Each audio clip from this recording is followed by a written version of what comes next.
Existe um desafio que é comum a todos nós que encarnamos aqui na Terra. Mesmo Jesus ou Buda também precisaram enfrentar esse desafio antes de cumprirem a sua missão espiritual. Todos nós sabemos que tanto Buda quanto Jesus resistiram a essas ilusões e permaneceram firmes nos seus propósitos. Perceba então que mesmo esses seres de altíssima evolução espiritual também precisaram enfrentar desafios básicos como o medo, a fome, o ego, a ganância, o sexo, para conseguir realizar a sua missão de vida. Então, na prática, é um pouco mais complexo do que isso. Hoje em dia, a gente não precisa necessariamente passar por 40 dias em jejum no deserto ou 40 dias em meditação profunda para que as tentações surjam. Hoje em dia elas surgem na tela do seu celular, no seu trabalho, na sua casa, em todo canto. Então é sobre isso que eu quero falar hoje, sobre esses compromissos encarnatórios que são comuns a todos nós e que a gente precisa superar para conseguir sair da roda de samsara, para não precisar mais reencarnar aqui na Terra.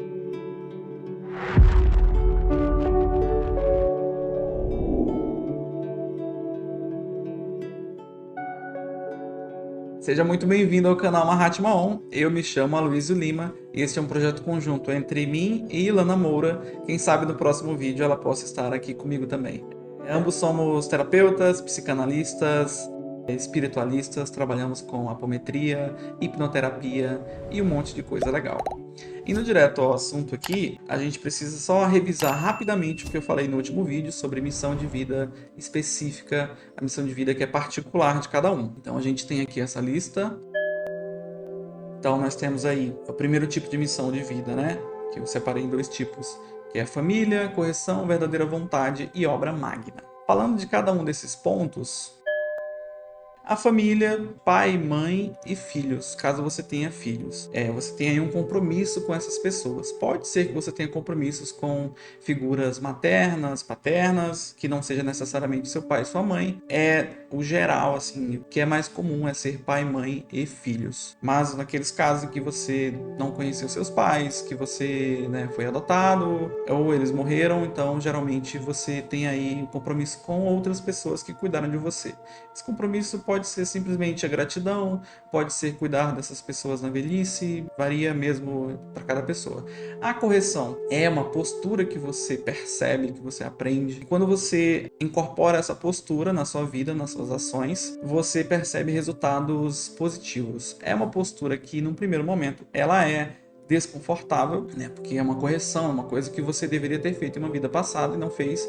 Então, no começo é desconfortável, mas conforme você vai aplicando, vendo que o resultado é positivo, você começa a praticar aquilo com mais facilidade. Exemplo, se impor mais pode ser uma postura que você precisa englobar, né? Que você precisa incorporar. Numa vida passada você foi muito condescendente, e aí sofreu um monte de coisa, não aprendeu a se defender, a defender as próprias opiniões ou defender alguma causa que você precisava defender. E aí nessa vida você vem com essa necessidade de aprender isso e colocar em prática. Como que eu particularmente observo essa correção? Eu uso a astrologia. Sou astrólogo, então para mim é natural que eu utilize o mapa para identificar isso. Geralmente essa correção ela está relacionada com o nodo norte, que é essa postura que você deve englobar em todos os âmbitos da sua vida, que sempre que você engloba dá muito certo. Às vezes também é uma postura que você observa no outro e você julga muito, que aquilo te incomoda muito. Então perceba se você adotasse aquela postura do outro. Eu não estou falando aqui de uma postura terrível, mas uma postura,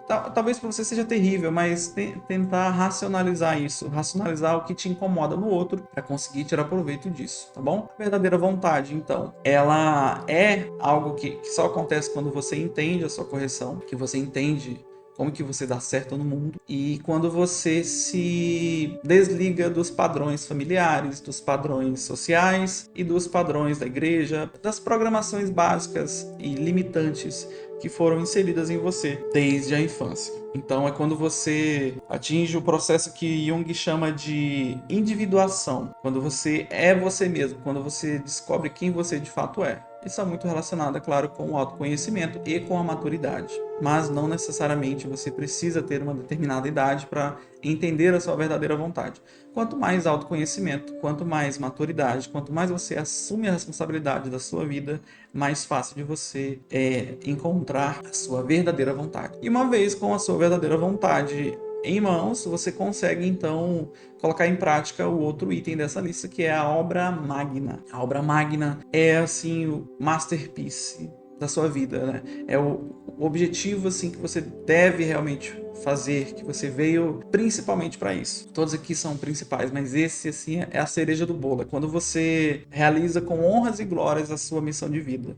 Então, pode ser algo muito simples, pode ser algo mais complexo. Para quem está fazendo, sempre é complexo, né? Sempre exige bastante, senão não seria uma obra magna, mas pode ser algo como cuidar da família, cuidar dos pais, se dedicar para a família, como também pode ser algo mais que pode ser visto por outras pessoas como algo mais incrível, como, sei lá, descobrir a cura de uma doença muito terrível, uma doença difícil, enfim. Salvar vidas, ser um herói, mas não necessariamente. Pode ser realmente algo mais simples. Pode ser um bom advogado, pode ser um bom médico, um bom artista, né? Uma pessoa que conseguiu tocar os outros através da sua autoexpressão, da expressão da sua alma, da expressão da sua arte. Então, varia muito de pessoa para pessoa. Só quero deixar claro que não precisa ser algo incrível, bom? E aí, dando continuidade agora nos itens que... Deixa eu colocar aqui na tela. Que eu classifiquei como a missão de vida que é essencial e universal. Nós vamos falar sobre todas essas de uma forma bem resumida, porque cada um desses itens daria com certeza um vídeo só para isso. Mas para não tomar muito do seu tempo e entregar logo esse conhecimento, eu vou falar de uma forma bem simples e resumida, talvez. Então, o primeiro item da lista é o autoconhecimento. Por quê? Porque eu até falei disso lá na outra lista da missão, que é específica, mas aqui quando a gente está falando de uma missão que é essencial e universal, o autoconhecimento entra aí quando todo mundo precisa se conhecer. Precisa conhecer as suas sombras, precisa conhecer as suas potências, precisa conhecer o seu valor, porque essa é a base de todo o resto aqui, de todo o resto dessa lista. Então, o autoconhecimento é a maior ferramenta de defesa espiritual, ao mesmo tempo é a maior ferramenta terapêutica, mental e emocional. Quando você aprende como que a sua mente funciona, quando você aprende as suas deficiências emocionais, você consegue lidar com isso da melhor forma possível. Então,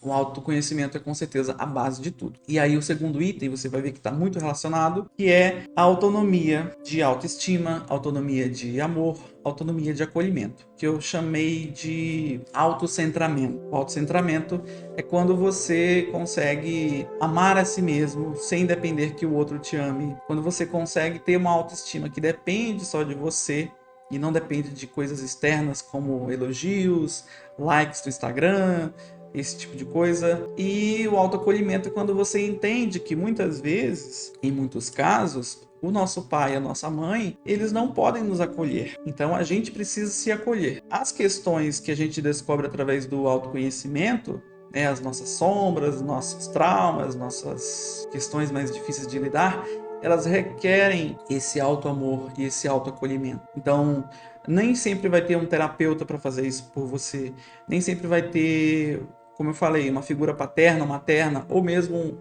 um cônjuge que possa te acolher, porque o acolhimento do outro ele não é suficiente. O único acolhimento, o amor que é suficiente é aquele que você dá para si mesmo. Então, quando você aprende isso e consegue colocar em prática, você se liberta da necessidade de estar em relacionamentos por pura carência, por puro apego, e você percebe aí que existe um buraco dentro de si que o outro não consegue preencher, que só você mesmo consegue preencher. Então, o autoacolhimento, o autoamor e a autoestima fazem parte aí da autonomia, do autocentramento, ok? Então, muito importante também. Próximo item da lista é o transcender o cérebro reptiliano. Bom, antes de aprender como transcender isso, a gente precisa entender o que é o cérebro reptiliano. Essa teoria vem de um psiquiatra chamado Paul MacLean, se eu não me engano agora, onde ele dividiu o cérebro em três e para cada parte do cérebro ele identificou uma questão específica. Não vou entrar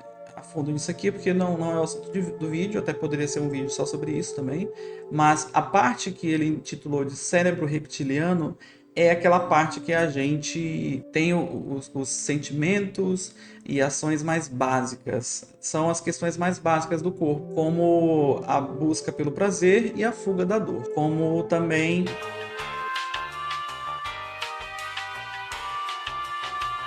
a autodefesa, a hostilidade, é quando você, por exemplo, alguém te ofende e você automaticamente ofende essa pessoa de volta. Quando alguém te agride de alguma forma, você automaticamente agride essa pessoa de volta. Então isso está muito relacionado com o cérebro reptiliano. Ele também está muito relacionado com as compulsões, os vícios, né? Quando a gente estava lá nas cavernas, esse mecanismo ele veio conosco, né, na criação da nossa mente, do nosso corpo, para que a gente se mantivesse vivo, para que a gente fugisse da dor e do perigo e fosse em busca de prazer, o prazer do conforto, o prazer da reprodução, né, para manter a nossa espécie viva e aumentar cada vez mais. Mas hoje em dia esse sistema dopaminérgico, né, essa busca constante por prazer, ela é distorcida quando a gente tem muitas opções de prazer. Quando você era um homem das cavernas, as opções de prazer eram muito poucas e eram necessárias, né? Mas hoje em dia não. Hoje em dia a gente precisa realmente entender que quando a gente atende ao cérebro reptiliano, o resultado é geralmente negativo. Então, quando você é movido pela sua busca incessante por prazer, você vai entrar em relacionamentos não tão agradáveis, você vai aceitar relacionamentos só por conta de prazeres simples, prazeres puramente mentais e físicos, né? Não é uma questão de afeto genuíno. Então, o nosso cérebro reptiliano nos leva a lugares sombrios, lugares que hoje em dia não fazem mais sentido. A ansiedade está muito relacionada com isso quando a gente tem medo do futuro, como se a gente estivesse no meio da selva com vários predadores em volta, quando na verdade não. A gente simplesmente está com medo, sei lá, terminar um relacionamento, com medo de perder o emprego, com medo de que não seja suficiente, enfim. Quem tem ansiedade sabe que a gente cria vários ICs, né, várias possibilidades de futuros negativos, e aí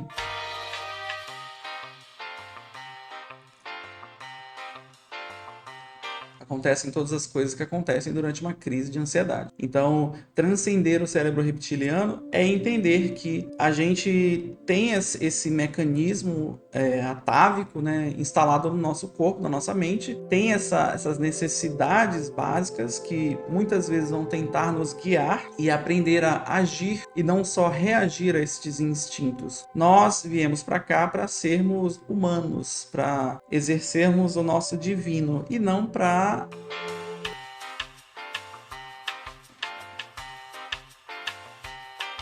abraçar o nosso lado animal. A ideia é que a gente transcenda o nosso lado animal. Então, transcender o cérebro reptiliano é você, primeiro, ter consciência disso tudo, desse mecanismo, desses impulsos naturais, desses impulsos animalescos, e optar por agir diferente, agir de uma forma saudável. Porque a ideia é que a gente não crie compulsões, que a gente não crie vícios, e uma vez que você se livra desses vícios e compulsões, você consegue, por exemplo, não precisar mais encarnar, você não vai estar tão apegado assim aos prazeres mundanos, digamos. Mas não são só vícios e compulsões, são comportamentos também que são negativos. Por exemplo, a competitividade extrema é uma herança genética do cérebro reptiliano.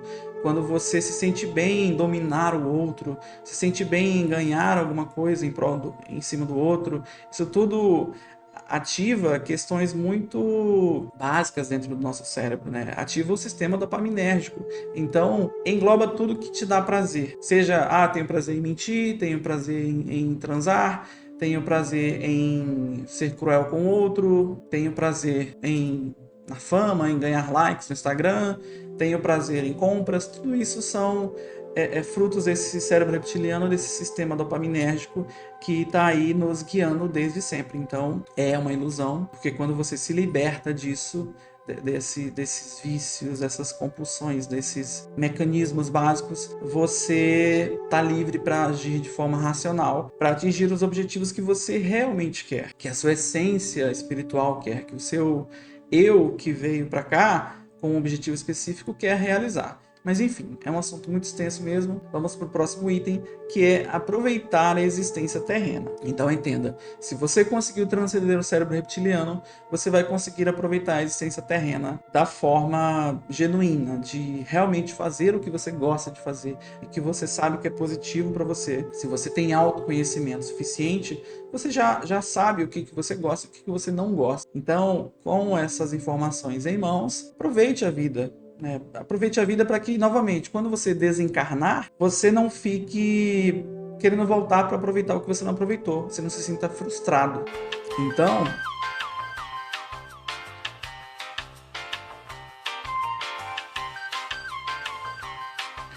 aproveitar a existência terrena é aproveitar o que tem de bom aqui. Aproveitar os relacionamentos, aproveitar o conforto, aproveitar a nossa vida material, né? Nós estamos aqui também para experimentar. E aí, novamente, você só tem que ter cuidado com o que está te guiando a esse experimentar. É uma vontade genuína ou são simplesmente impulsos do seu corpo físico? Tendo isso em mente, você consegue aproveitar bem a vida para que não se sinta frustrado ou impelido a voltar a encarnar aqui. E aí o próximo item da lista, ele encaixa muito bem isso, que é o exercer o cérebro. Aprender a exercer o caminho do meio. Esse é um aprendizado que Buda trouxe e enfatizou muito bem, que é você justamente, sim, aproveitar a existência terrena, mas exercendo o caminho do meio. Porque quando você vai de 8 para 80 e aí você exagera na dose, as chances de você fazer com que esse cérebro reptiliano te domine são muito grandes. As chances de você viciar-se em certos comportamentos são muito grandes. E aí aqui eu não estou falando exatamente de drogas e álcool especificamente. Gente, qualquer coisa vicia. Qualquer coisa que ativa o sistema dopaminérgico demais vicia. Existem pessoas que são viciadas em mentir, existem pessoas que são viciadas em se apaixonar, pessoas que são viciadas em dominar o outro, né, conquistar o outro, a síndrome de Dom Juan, as pessoas que gostam de estar naquele estado patológico da paixão, o estado inicial dos relacionamentos, pessoas que são viciadas em reclamar. Então, é realmente possível viciar-se em qualquer coisa. Então, exercer o caminho do meio é perceber quando você está exagerando e perceber também quando você está se limitando demais. Porque aí você não consegue aproveitar a essência terrena. Perceba as coisas que são vontades genuínas da sua essência, aproveite essas coisas, mas exercendo o caminho do meio, sem exagerar na dose. E aí o próximo item da lista é a empatia. É uma coisa que parece simples, mas na verdade não é. Por quê?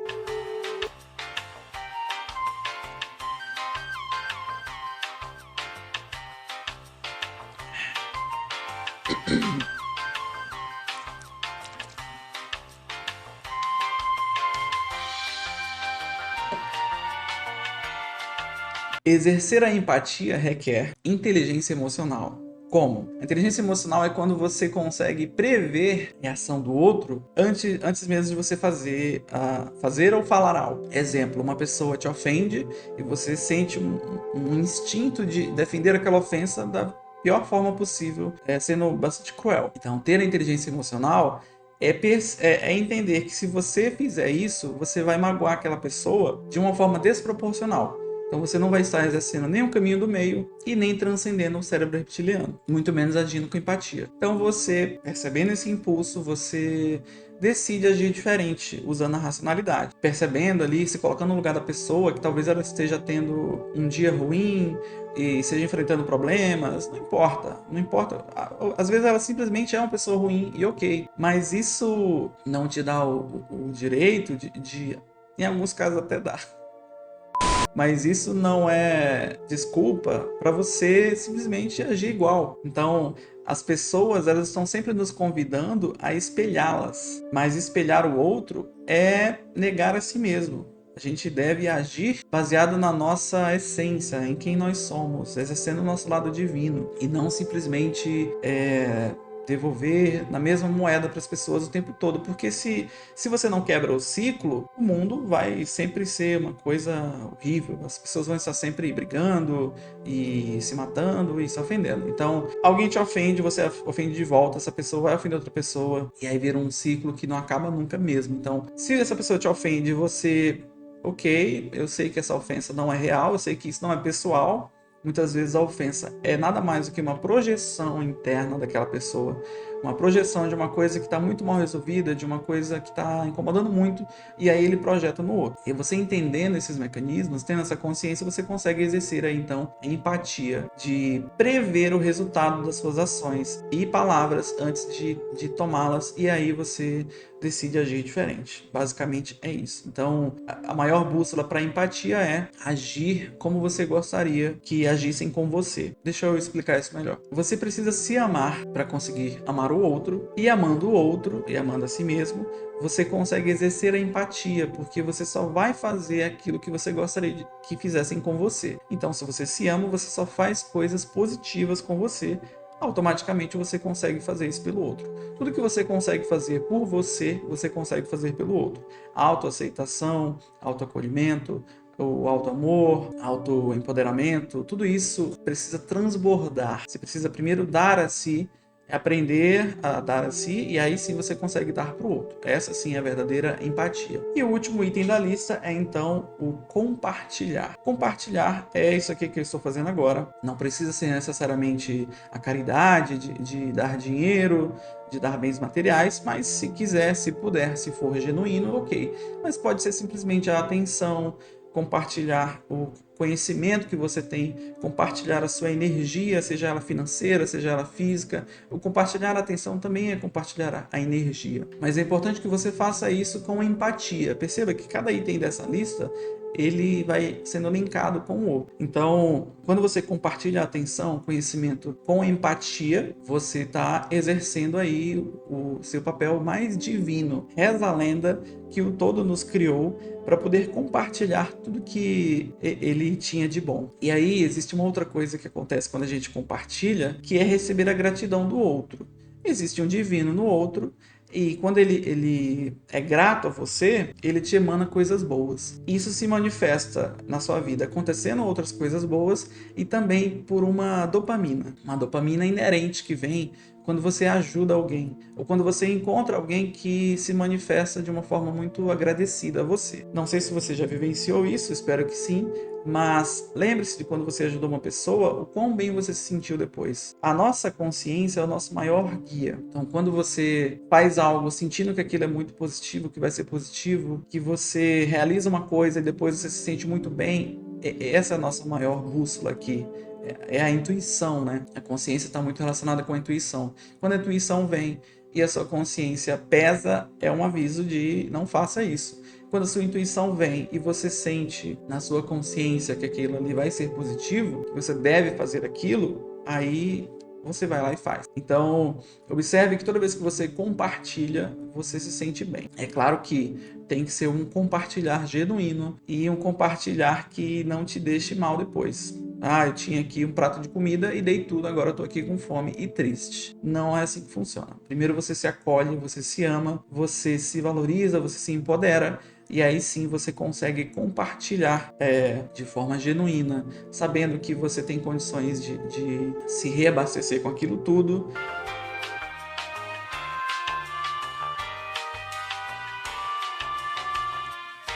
E aí sim, essa dopamina ela vem, tá bom?